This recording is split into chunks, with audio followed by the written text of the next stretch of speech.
आजाद हुआ। बलिदानों का सपना जब सच हुआ, देश तभी आजाद हुआ। आज सलाम करें उन वीरों को जिनकी शहादत से ये भारत गणतंत्र हुआ।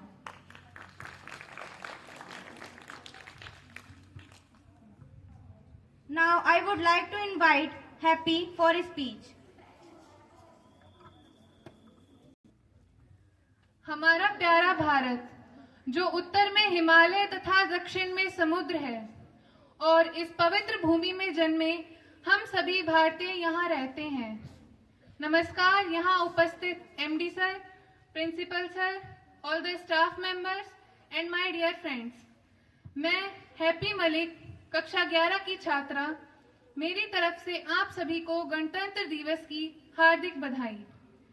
गणतंत्र दिवस वह दिन है जिस दिन भारत ने अपना संविधान अपनाकर स्वयं को गणराज्य घोषित किया।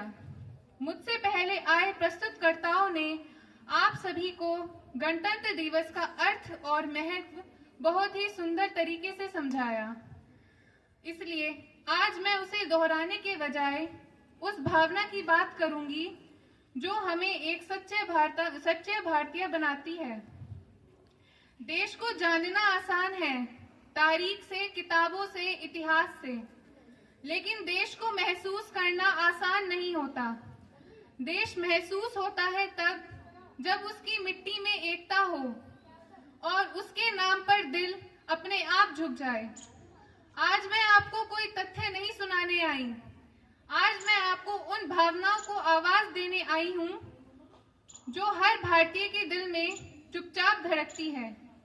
जहाँ पवन बहे संकल्प लिए, जहाँ पर्वत गर्व सिखाते हैं, जहाँ ऊंचे नीचे सब रास्ते बस भक्ति के सुर गाते हैं, उस देव भूमि के ध्यान से ही मैं सदा धन्य हो जाती हूँ। है भाग्य मेरा, है सौभाग्य मेरा, मैं तुमको शीश नवाती हूँ। और यही संकल्प हमारी आस्था हमारे देश की उस कहानी को जन्म देती है जिसे न शब्द पूरी तरह कह पाते हैं और न ही समय मिटा पाता है। हमारे देश की गाथा विरासत की निशानी है, नहीं ये चंद पन्नों की ये लंबी सी कहानी है। हमारे घर के सिरहाने कोई भूखा नहीं सोया, हमारी संस्कृतियों ने सदा ही पुष्प ये बोया। भले रह जाए हम प्यासे, साधुओं की प्यास मानी है, नहीं ये चंद पन्नों की ये लंबी सी कहानी है। यहाँ वचनों की खातिर में कोई सब त्याग जाता है, प्रेम का मान इतना कि विदुर का घर सुहाता है। यहीं पर बुद्ध के तप ने बुद्धि में ज्योति सानी है, नहीं ये चंद पन्नों की ये लंबी सी कहानी है। यहाँ का बाल योद्धा भी सिन्न के दांत गिनता है, यहाँ के शौर्य गाथा से शौर्य को मान मिलता है। शिवाजी भी यहीं के थे, यही राणा की धानी है, नहीं ये चंद पन्नों की ये लंबी सी कहानी है। और जब कोई देश सिर्फ जमीन नहीं आस्था बन जाए तो उसे भारत कहते हैं।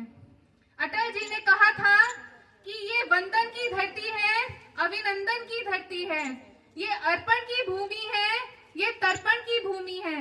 इसकी नदी नदी हमारे लिए गंगा है, इसके कंकड़ कंकड़ हमारे लिए शंकर है।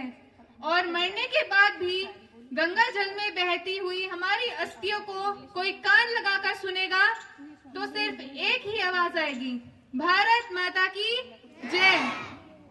अगर भारत है तो हम हैं, और अगर हम हैं तो भारत है।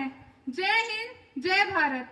भारत माता की जय, भारत माता की जय, वंदे मातरम, वंदे मातरम। शहीद भगत सिंह अमर रहे, शहीद भगत सिंह अमर रहे, नेताजी सुभाष चंद्र बोस अमर रहे, नेताजी सुभाष चंद्र बोस अमर रहे, चंद्रशेखर आजाद अमर रहे, चंद्रशेखर आजाद अमर रहे। अन्न जहाँ